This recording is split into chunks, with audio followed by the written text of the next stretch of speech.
तो आज हम एक ऐसे प्राचीन ग्रंथ के रहस्यों को समझने की कोशिश करेंगे जो सदियों से हम सबको अपनी तरफ खींचता रहा है। गरुड़ पुराण। आखिर ये हमें जीवन और मृत्यु के बारे में क्या सिखाता है? चलिए पता लगाते हैं। मृत्यु के बाद हमारा क्या होता है? ये एक ऐसा सवाल है जो कभी न कभी हम सबके मन में आता ही है।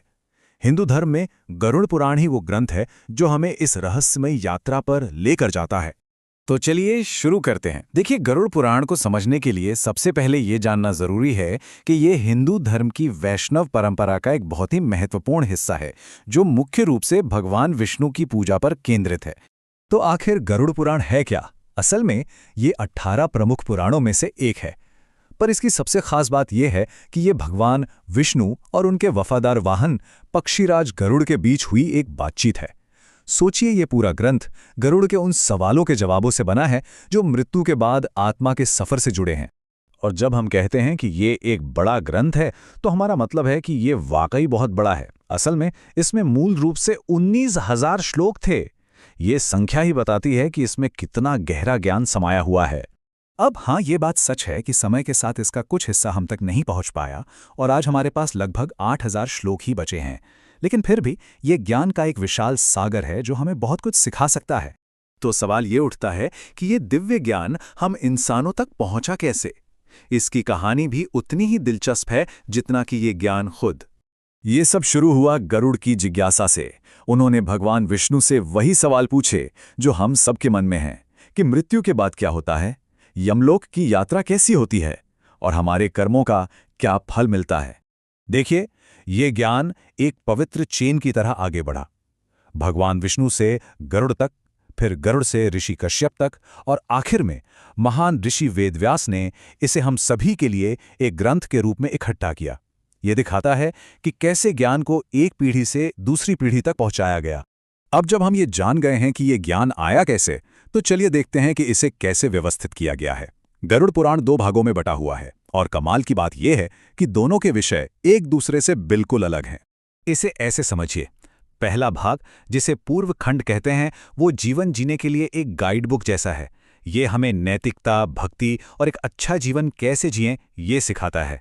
और जो दूसरा भाग है, उत्तरखंड, वो मृत्यु के बाद के लिए एक नक्शे की तरह है, जो आत्मा की यात्रा और हमारे कर्मों के परिणामों के बारे में बताता है। और यहीं पर सबसे हैरान करने वाली बात सामने आती है।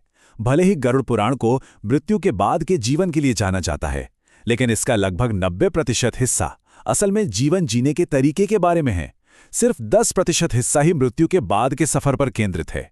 यह हमें बताता है कि यह ग्रंथ असल में जीवन के लिए एक मार्गदर्शक है। तो उस 10% हिस्से में आखिर है क्या जो मृत्यु के बाद के जीवन की बात करता है?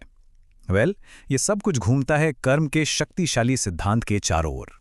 इसका मूल विचार बहुत सीधा है। हमारे कर्म, चाहे वो अच्छे हों या बुरे, इस जीवन के साथ खत्म नहीं होते हैं। गरुड़ पुराण हमें सिखाता है कि वो हमारी आत्मा के साथ यात्रा करते हैं और यही तय करते हैं कि मृत्यु के बाद हमारा क्या होगा। उत्तरखंड हमें एक पूरा रोड मैप देता है कि आत्मा यमलोक तक कैसे पहुंचती है, हमारे पापों के लिए अलग अलग नरकों का सामना कैसे करना पड़ता है और हमारे कर्मों के आधार पर हमारा अगला जन्म कैसा हो सकता है। यह भी समझाता है कि अंतिम संस्कार की रस्में आत्मा की इस यात्रा को आसान बनाने में कैसे मदद कर सकती हैं और आखिरकार हम इस पूरे चक्र से कैसे मुक्त हो सकते हैं, जिसे मोक्ष कहा जाता है। और ये हमें एक बहुत गहरे सवाल की ओर ले जाता है। अगर हमारे कर्म ही सब कुछ तय करते हैं, तो फिर मृत्यु के बाद के जीवन के इन सभी विवरणों को जानने का आखिर मतलब क्या है? और इसका जवाब वही गरुड़ पुराण का असली रहस्य है।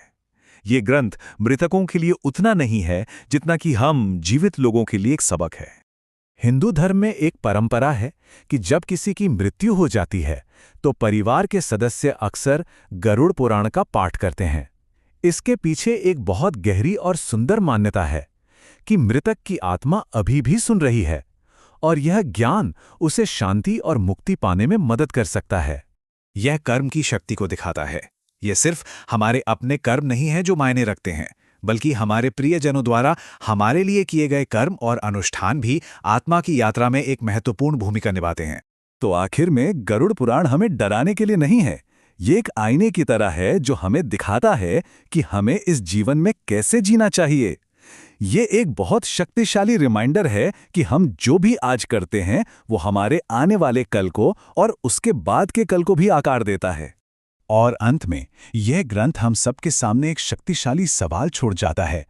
अगर यह सच है कि हमारे आज के कर्म ही हमारी अनंतता का निर्माण करते हैं, तो हम आज कैसा जीवन जीना चाहेंगे? ये एक ऐसा सवाल है जिस पर हम सभी को सोचना चाहिए।